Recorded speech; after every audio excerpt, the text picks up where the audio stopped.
papo de madruga aqui com o nosso grande amigo, o jornalista e músico Luciano Leal. E aí, Luciano, beleza? Beleza, grande. Vamos sem muita delonga, como o rock entrou na sua vida?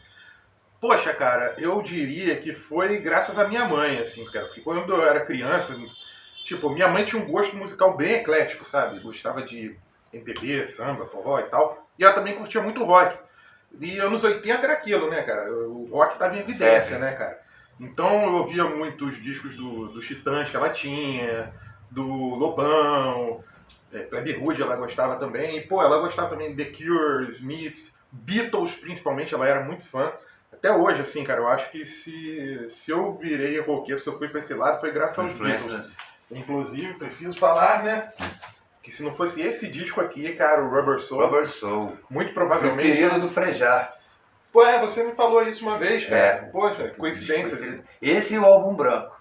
O Álbum Branco eu gosto muito também, cara, mas esse aqui, esse e o Revolver ainda são os meus favoritos. O meu favorito é o Sgt. Pepper, porque foi o primeiro que eu ouvi. Tudo bem, eu gosto de vários dos Beatles, mas o Sgt. Pepper foi aquele pontapé inicial pra mim. Saquei. Esse disco aqui, cara, eu não sei te explicar. Eu era moleque, cara, assim, 8 anos mais ou menos, quando eu escutei. Quando eu me lembro, assim, que minha mãe colocou. E, cara, foi como se tivesse caído sabe assim, uma bomba na minha cabeça, cara. Abriu um mundo de som, assim. A faixa que abre é a... Drive My Car. Drive My Car, mas tem uma aí... Pô, tem, cara, Norwegian Wood, Now We're Man, vou te lembrar. Michelle, cara, In My Life. Pô, cara, tem umas músicas... Só clássico. Só tem clássico, cara. E como você começou a mexer com música? Cara, assim, por causa dessa questão da minha mãe, eu acabei ficando assim, sabe, completamente obcecado mesmo, assim. Uhum. Eu molequinho, já comecei a comprar disco e coisa e tal, né? Mas, assim... Aí quando chegou mais ou menos por volta de 1995, 94, foi 94, eu ainda estava no colégio. Eu fiz amizade com um amigo, um garoto que era 2 anos, assim, eu estava no 3º ano, ele estava no 1º ano. E tipo, ele me viu na rua com uma camisa do Pearl Jam, assim, me chamou pra... Pô, cara, você curte Pearl Jam também? Vamos fazer alguma coisa, você quer? E, pô, o nome dele é Rafael, hoje em dia ele tá morando na Escócia. Rafael, se você estiver vendo esse vídeo aí, cara, abração pra você. E, pô, assim, a gente começou fazendo aqueles coverzinhos, assim, de Ramones e Nirvana, só nós dois, assim, né? Eu no baixo e ele na guitarra. Não, ele já sabia tocar guitarra muito bem pra idade, sabe, assim, impressionante. E aí você já tinha um baixo, né? Exato. E aí em 96, mais ou menos, ele me apresentou 2 amigos dele, que estavam no 3º ano também, assim, com ele. Um tinha acabado de comprar uma bateria numa igreja dessa evangélica, assim, usada. E o outro também tinha acabado de comprar a guitarra e a gente resolveu montar a banda. O Stay Filho nasceu aí. Stay Filho. Exatamente, que é minha banda, pra quem não sabe, eu sou baixista e vocalista. E assim, cara, os primeiros ensaios foram um lixo. Assim, pô, parecia um liquidificador, um negócio... Ninguém se entendia, mas... Nem quando eu comecei, uma banda à noite. Era muito barulho e pouca técnica. Mas assim, então você foi autodidata, né? Cara, fui. Meu pai comprou o baixo pra mim, mas falou assim, cara, eu não vou gastar dinheiro te ensinando não, se vira. Meu pai era pão duro pra cacete, né? E aí o que acontece? Não era barato um baixo. Na época já não era muito, muito barato, né? Aí, pô, esse meu amigo Rafael, ele, pô, além dele, ele já sabia tocar bem, ele chegava com aquelas revistinhas tipo Toque Bem, sacou? Ó, faz assim, cara. E lá ia eu, ficava imitando o cara e mal ou bem a coisa saiu, entendeu? Eu não sou assim um Jaco Pastorius, um Flea, mas tipo, me vira. Mas vem cá, e quem era o batera? Cara, o batera era um amigo meu, Fabrício, que hoje em dia ele é web designer. Tem muito tempo que eu não vejo, inclusive também, Fabrício, se você estiver vendo, abração pra você. Aí essa banda começou na década de 90, né? Foi de 96 até 97. A gente deu uma pausa, porque... assim, começou a rolar muita divergência entre a gente, assim, né? Os outros integrantes que entraram numa de querer fazer um som mais politizado, linha Rage Against the Machine, assim, saca? Mais pegado pro rap. E eu era o cara da galhofa, né? Eu queria seguir aquela linha punk rock besterol que a gente tava fazendo. Então aquilo acabou, no fim das contas, assim, sabe? Causando um certo mal-estar entre a gente. E acabou que eu saí no ano seguinte. Aliás, galera, isso é uma coisa que eu vou falar pra vocês aí, tá? Se vocês estão pensando em montar uma banda, sigam o meu conselho. Não façam como eu, sabe, de ser democrático demais, todo mundo ter poder de voz. tem que ter um camarada pra liderar ali, pra bater. Líder, né? Pra bater o martelo e dizer, ó, vai ser isso, vai ser aquilo. Tem Vê que- se no Foo Fighters, assim... Tem que ter um Paul McCartney, né? Exatamente. Direcionar a loucura toda, né? Exatamente. Ou então você vê o Foo Fighters lá, o Dave Grohl é o cara que manda e desmanda. O pessoal chega lá, pode até dar uma ideia, mas tem que passar pelo crivo dele, né? Certo. E é isso, cara. Aí, assim, você... Quando o pessoal... assim, desculpa te cortar, mas quando o pessoal fica nessa de todo mundo querendo dar ideia, ninguém se entende. Uhum. Aí acaba gerando isso, todo mundo acaba querendo, né, colocar... E nesse início da banda, assim, as composições eram próprias e vocês também tocavam cover? Cara, a gente tocava alguns covers, assim, saíam horrorosos, mas a gente tocava, né? Bad Religion, Ramones. Era Você base... cantava todos, né? Não, eu guitarra intercalava com o Rafael. Cara. Legal. Mas as letras e as composições eram suas com ele ou só suas? Cara, eu posso dizer assim que, sei lá, 90% era eu que escrevia, assim, sabe? Então, assim... Sim, as letras. Mas assim, letra, tinha parceria ou você fazia música sozinho? Cara, a letra, a maior parte do tempo era eu, assim. Agora, música, assim, né? Melodia, eu diria que todo mundo colaborava um pouquinho. Entendi. Mais o Rafael... Coletivo. Mais o Rafael, porque era o único ali que sabia alguma coisa, né? Então, assim... Então, assim, aí a banda deu um tempo, aí você passou a frequentar shows mesmo de rock. Você lembra, assim, os primeiros shows que você foi, os mais marcantes? Cara, o primeiro que eu lembro, sem dúvida, foi o do RPM. Eu tinha 8 anos de idade, minha mãe me levou. E, cara, aquilo ali foi também um negócio... Aonde foi? Foi no Canecão, cara. Matinê ou normal? Não, foi um show normal mesmo, cara. E assim, cara, eu lembro que eu fiquei embasbacado, né? Porque a produção era Direção excepcional. do Ney Mato Grosso, né? Pois é, o que explica, Era uma coisa assim diferente do... Como é que era caprichado, né? Do geral do rock brasileiro da época. Eles já Exatamente, estavam era uma um passo à produção, frente. exatamente. Então, assim... Tanto que o segundo disco deles foram gravar, né, em Los Angeles, no Quatro Coiotes. Gastaram uma grana violenta e não vendeu nada, que nem o primeiro. Pois é, né? Mas aquele disco, se você for parar pra ver mesmo, não tem nenhuma música assim que se sobressaia, né, cara? Sim, nenhuma. Nenhuma foi sucesso. Não é que de seja um rádio. disco ruim, mas é um disco assim que não tem aquela música que fixa na tua cabeça. Mas sabe? como diz o Paulo Ricardo, né, eles botaram na cabeça que eles eram os Beatles brasileiros, então eles começaram a viajar. Foi um pouco de...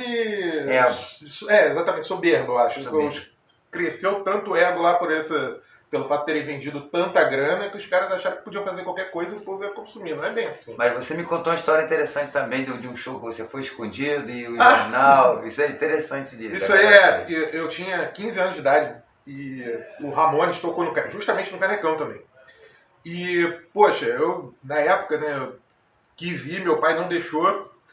Falou que não, porque só não vai um adulto com vocês vão voltar de madrugada e não sei mais o que, é perigoso. E aí eu fiz como todo bom adolescente faz, né? Merda, exatamente. Aí eu chamei um amigo meu lá, falei com ele, cara, eu vou falar que eu vou dormir aqui na tua casa, que a gente vai fazer um trabalho do colégio e tal, e a gente vai pro show. Beleza, a gente foi. Só que foi aquele show fatídico lá que teve um retardado que jogou uma bomba de gás lacrimogêneo lá no meio da plateia. E foi um Deus nos acuda. Começou, sabe, abriram os portões, o pessoal saiu correndo ali. Não sei como é que uma pessoa não morreu pisoteada ali, porque o negócio foi feio. E assim, o show ficou paralisado um tempo. Quando voltou o show, o pessoal que estava lá fora e não tinha conseguido comprar ingresso entrou junto, então ficou super lotado o negócio.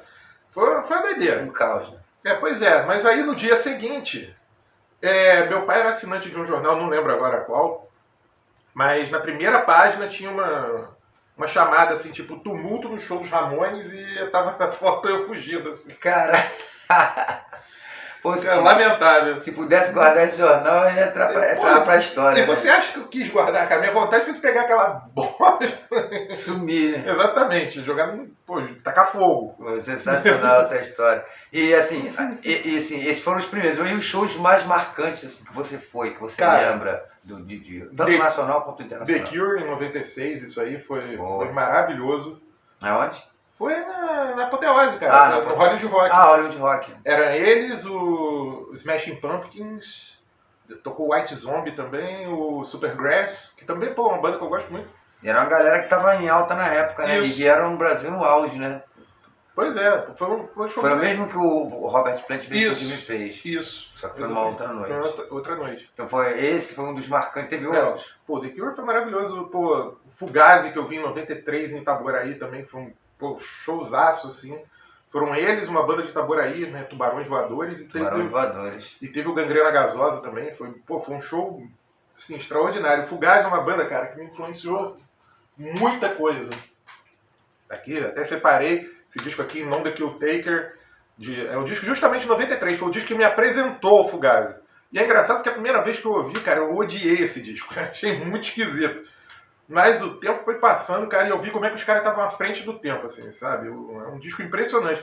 Como toda a discografia do Fugazi, aliás. Por falar em discos, vamos entrar agora na parte dos discos que fizeram a sua cabeça os mais influentes. Isso aí, também. Vamos, além do Fugazi, né, que eu falei, dos Beatles, separei alguns aqui da minha pequenina coleção. Começando por esse aqui, Nine Inch Nails Downward Spiral. Esse disco aqui eu gosto bastante, cara, porque ele mudou muito meus conceitos, assim, saca? Quando eu era adolescente, eu odiava música eletrônica, assim, achava um lixo mesmo. E esse disco me fez quebrar todos os preconceitos. Ele é de que ano? É de 94, se não me engano. Ah, é daquela fase ali que várias bandas de Prodigy, né? Até a banda, até o pessoal. Não, o Prodigy foi mais do final, assim, pra 98, 99. 98, 99. Isso, então, mas é o próprio U2 mesmo, né? U2, aquele disco do U2 foi em 98 também, se não me engano. E o Metallica tá com o Load, né? Ah, mas o Load não é... Não tem tanto. Não, Reload. O Reload tem uns elementos assim, um pouco mais. Até o pessoal nacional começou a misturar eletrônico, o Barão Vermelho começou. Pô, aquele o Ira com aquele Você Não Sabe Quem Eu Sou, aquele descasso. Lulu Santos com, né? Eu e Memê e eu. Sim. Né? Então foi uma época que o pessoal estava começando a misturar o rock com o eletrônico, né? Falavam que era o futuro do rock. Pô, e esse disco aqui, cara, eu acho ele muito, assim... Esse veio antes, então, um pouco. Sim, antes. Esse aqui é de 94. É o terceiro disco deles, pra falar a verdade. O primeiro é de 89, né? Qual é que é o nome? Pretty Hate Machine, que eu tenho aí também. Mas esse aqui, cara, é o meu favorito. Ele é um disco, assim, que, sabe, assim, é perfeito, cara. As composições, sabe, assim, é incrível como é que, assim, esse disco me fez ver como é que, assim, a tecnologia na mão de pessoas, assim, criativas pode ser uma ferramenta muito interessante. Então, fica aí, sugestão. Aqui, claro, Ramones, né? Isso aqui, na verdade, é uma coletânea que tem o terceiro disco, que é o Rocket to Russia, tem o quarto disco, que é o Road to Ruin, tem mais umas faixas bônus que não saíram em disco nenhum. E eu tenho, você não tem? Esse disco é a maior raridade, hein, galera? E assim, eu separei porque o Rocket to Russia é meu disco favorito dos Ramones, cara. E assim, eu quando era moleque, assim, né, eu fui muito influenciado pelo gosto dos meus amigos, né? Então, assim, eu escutava muito Aerosmith, escutava Beatles, escutava Rolling Stones, escutava The Who, escutava... Os clássicos, né? Megadeth, Iron Maiden. Até Bon Jovi eu escutava. Só que aí, cara, eu comecei a andar de skate e comecei a ter contato com punk rock. E aí, cara, eu peguei esses discos... A verdade é essa, cara. Eu peguei os discos de metal, me arrependo até hoje disso, quebrei tudo. Sério? Cara, é sério. Radicalizou mesmo. Cara, o punk rock me fez assim... Abriu... Sabe, me fez ver tudo de uma forma muito diferente, cara. Porque aquilo, né, cara? Me fez ver que até os caras feito eu, assim, poderiam chegar lá e fazer, saca? 3 acordes. Exatamente. Era uma parada simples, era uma parada nervosa, né, cara? Assim. E era uma parada que você via que tinha feeling, sabe? Sentimento mesmo ali. Saca? Você via que os caras eram honestos, sinceros ali ao falar, cara. Então aquilo ali me marcou muito, sabe? E assim, eu me arrependi, porque hoje em dia eu curto metal pra caramba também. Slayer é uma das minhas bandas favoritas. Mas, e como a gente tá falando de punk rock, então o Sex Pistols não podia faltar, né? Não, eu tenho lá na minha coleção, sim, eu acho muito legal. Mas agora, eu vou falar uma coisa, eu fui no show deles em 96. 97 não? Não, foi 96, naquele Close Up Planet. É isso mesmo. Pô, achei o show horroroso. Eu sendo muito honesto, assim, sabe? Assim, eu gosto do disco do Sex Pistols, mas o show foi ruim. Assim, achei que o cara tava mais interessado em xingar o público do que de fato em tocar, sabe? Assim, então, palhaçada. Mas enfim. Seguindo em frente aqui, Copper Blue do Sugar. Por que eu mostrei esse disco aqui? Porque Bob Moody é meu ídolo. Bob Moody, assim, eu sou muito fã de tudo que ele faz. O Husker Du é uma das minhas bandas favoritas. Mas se eu tiver que dizer assim, cara, se alguém chegar pra mim e falar, cara, me diz um disco do Bob Moody aí pra eu começar a ouvir que seja seu favorito. O primeiro do Sugar. Foi uma banda que teve curta duração, só durou 2 discos, mas, pô, esse disco aqui é perfeito, cara. Do início ao fim, assim. É um dos poucos discos que eu ouço sem pular nenhuma faixa. E ainda tem uma das canções mais lindas de dor de corno de todos os tempos, que é If I Can Change Your Mind. Ouçam aí, galera, porque é um descasso. Seguindo em frente. Quando a gente, pra quem não sabe aí, a gente tentou fazer a entrevista antes, mas ficou escuro pra cacete, não saiu como a gente queria, então a gente tá refazendo. Na primeira vez que a gente fez essa entrevista, eu senti falta, porque assim, eu falei de um disco dos Beatles, mas não falei de um disco solo de um ex-Beatle. Né?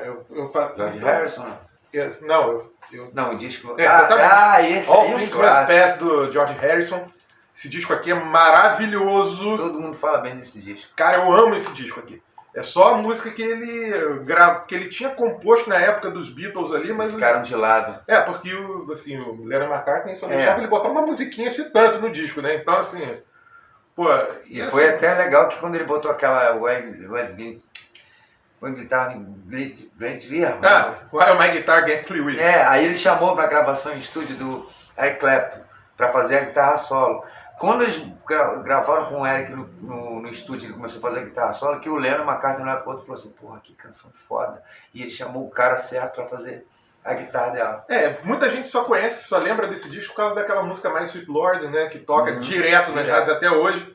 Mas, pô, esse disco é muito mais do que isso, é maravilhoso. Se eu tivesse que escolher... Esse é a discoteca básica de uma galera do rock. Se eu tivesse que escolher só um disco de um ex-Beatle, teria que ser esse aqui.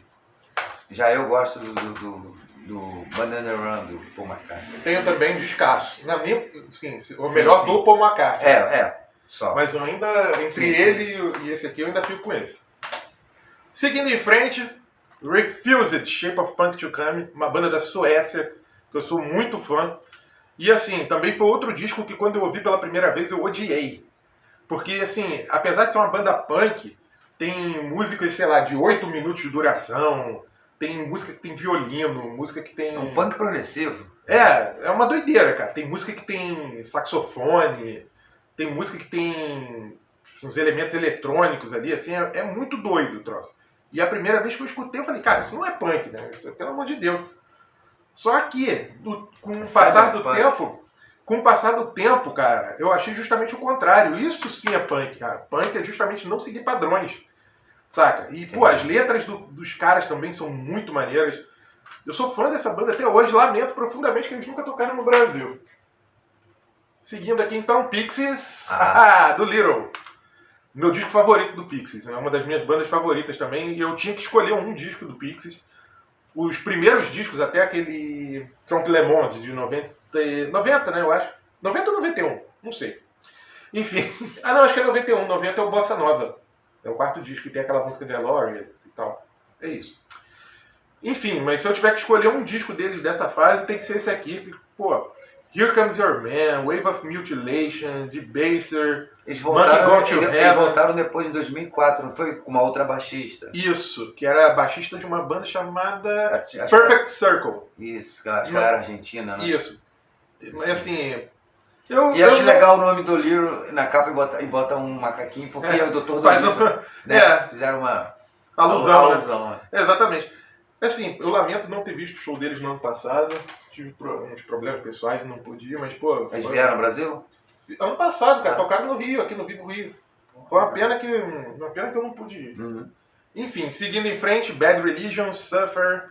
Também outra das minhas bandas favoritas. Uma das minhas bandas punks preferidas de todos os tempos. O Bad Religion é uma banda diferenciada, né? Porque, pô, vocalista PhD, né? Os caras fazem umas letras, assim, completamente...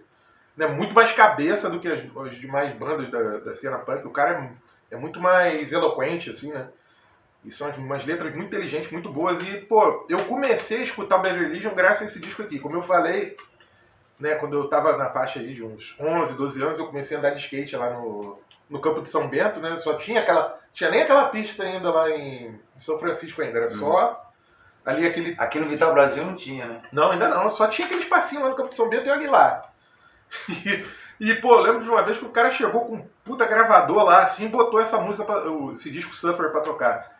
Cara, esse disco também mexeu com a minha cabeça de um jeito, assim, que eu, assim, até hoje é difícil de explicar. Eu tenho, sei lá, acho que eu tenho, só tá faltando 1 ou 2 discos do Bad Religion pra eu completar a coleção. E esse aqui, com certeza, é o meu favorito.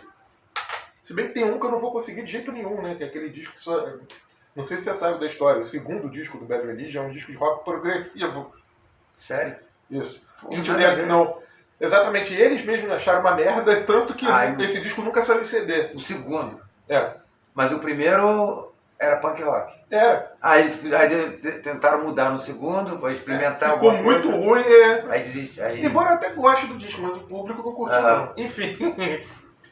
isso Nirvana, é super Nevermind, clássico. esse aqui também, assim, eu tentei de toda forma, assim, fugir de obviedades aqui, mas, tipo, O Cobain era muito fã do Lennon. Nirvana não deu pra fugir, porque esse disco também, quando eu ouvi pela primeira vez, foi impactante. E o Kurt Cobain era um fã, confesso, do John Lennon. Cara, toda essa galera lá de Seattle era fã dos Beatles, isso Sim. é fato, né? E de Black Sabbath. Black Sabbath. Black Sabbath Essas então, duas bandas, com certeza, foram o Black a Sabbath, base de tu tudo vê ali. muita influência dele no Soundgarden. No Soundgarden, Alice in Chains. Melvins, nessa galera toda você vê. Seguindo aqui, tá acabando, hein, galera? Descendants com Milo Goes to College. Eu esqueci o nome do disco, meu Deus do céu.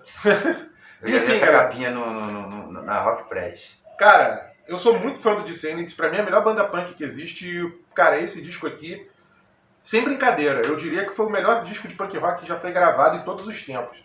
Eu acho esse disco, pô, simplesmente assim... Os caras têm um senso de melodia único, assim, saca? E a outra banda também que tem um vocalista PhD, né? O cara é cientista, o vocalista, o Milo. Pô, essa banda é muito boa mesmo. Recomendo a todo mundo. Ah, é. E o batera, o Bill Stevenson, pra mim, é assim, um dos melhores bateras de todos os tempos. O baixista, o Carl Álvares, pra mim, é uma grande influência também.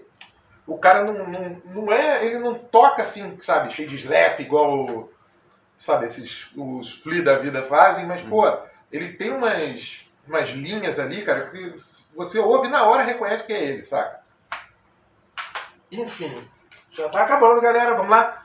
Essa aqui é uma coletânea, né, Staring at the Sea, do The Cure, que tem músicas singles até o disco de 85, Hair on the Door. Né, e foi graças a esse disco aqui que eu falei que eu comecei a curtir The Cure. Minha mãe comprou o vinil, assim, e tal, porque aquela música Boys Don't Cry tava tocando sem parar. Aí minha mãe comprou esse disco e, cara, eu escutei esse disco, Killing an Arab, Boys Don't Cry, Close to Me, In Between Days, Night Like This.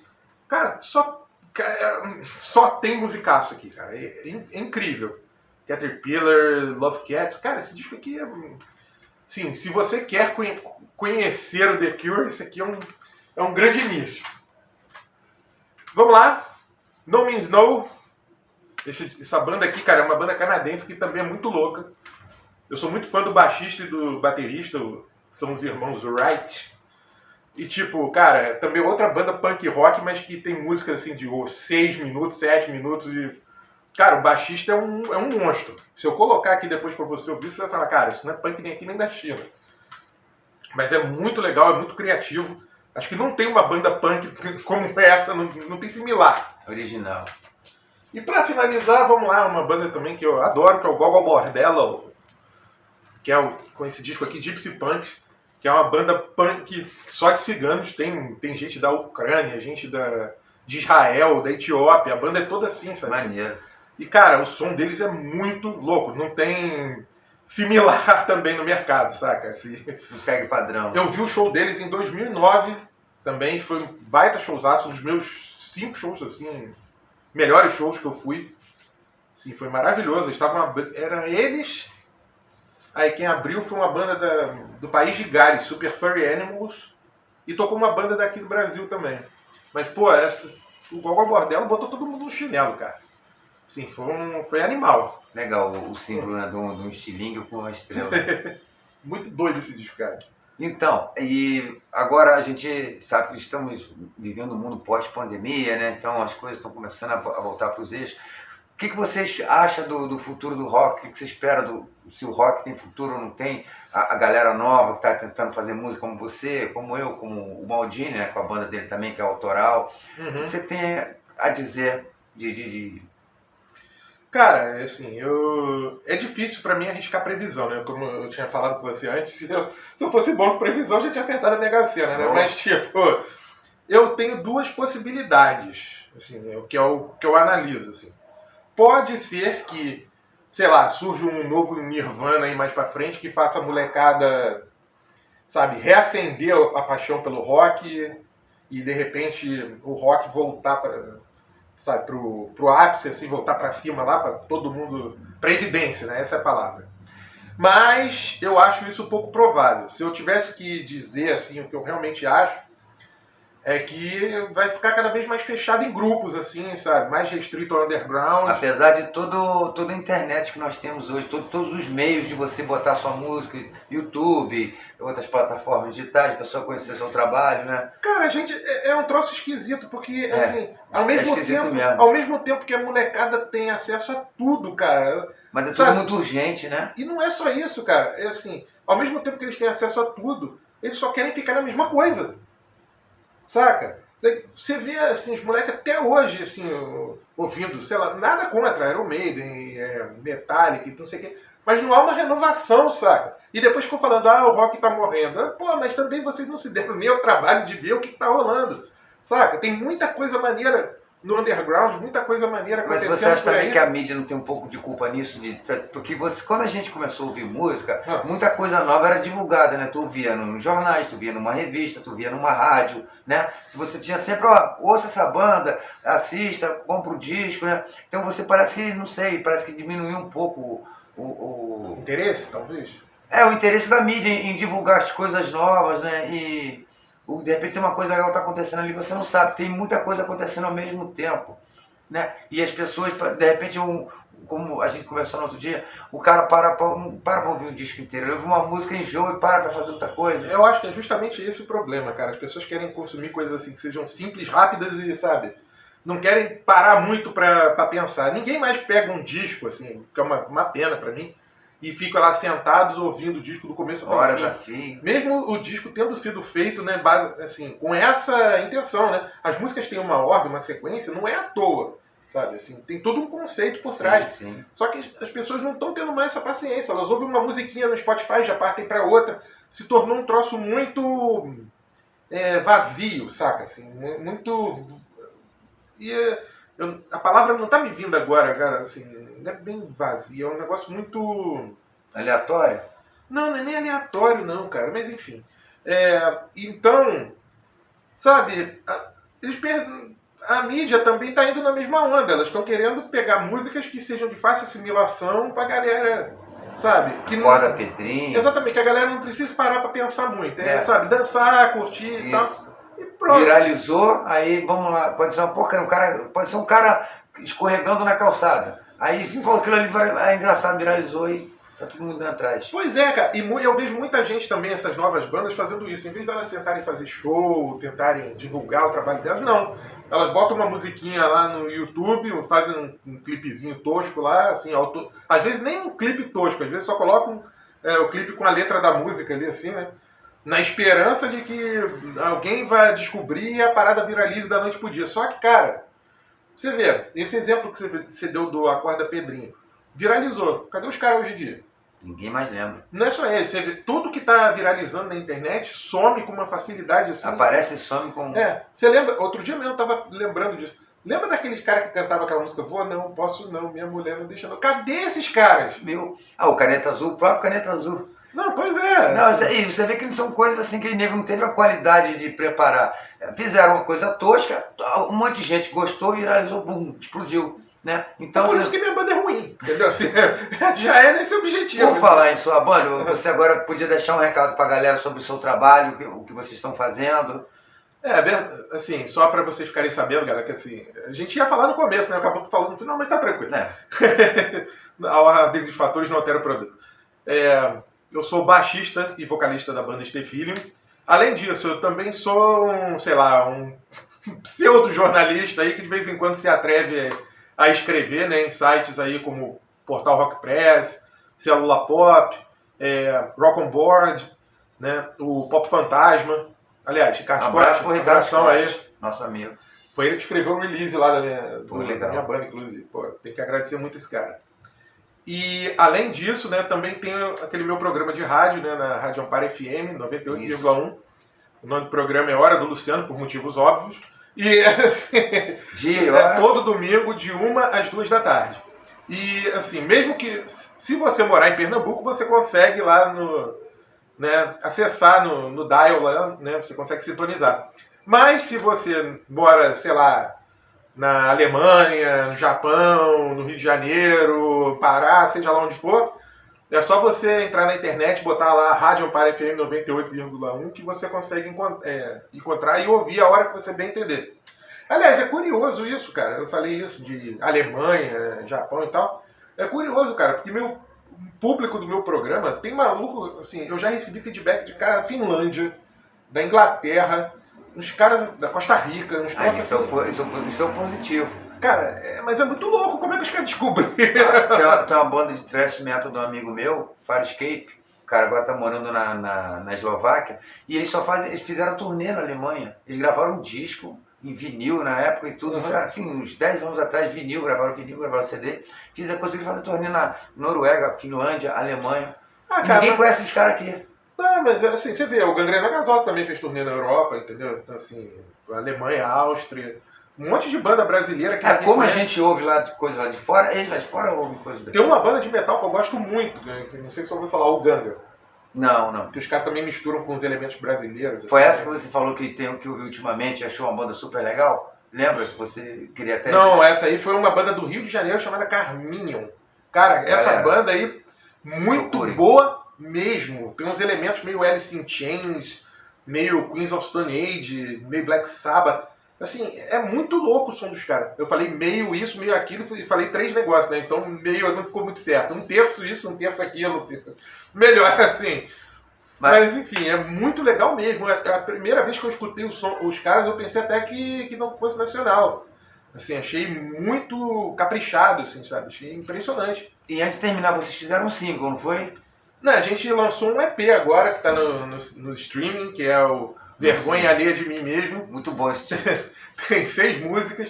E assim, ele vai sair em breve, numa versão apenas em pendrives. Sim, nós vamos inovar, galera.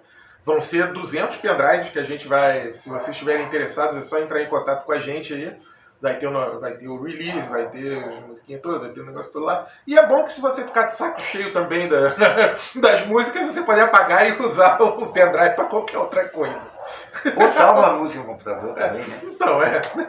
Então foi isso, galera. Foi mais um Papo de Madruga hoje com o grande Luciano Leal, gente finíssima, baixista e vocalista da banda Tem Filho. Procurem, galera. Valeu? Valeu, galera. Até a próxima. Valeu. Falou!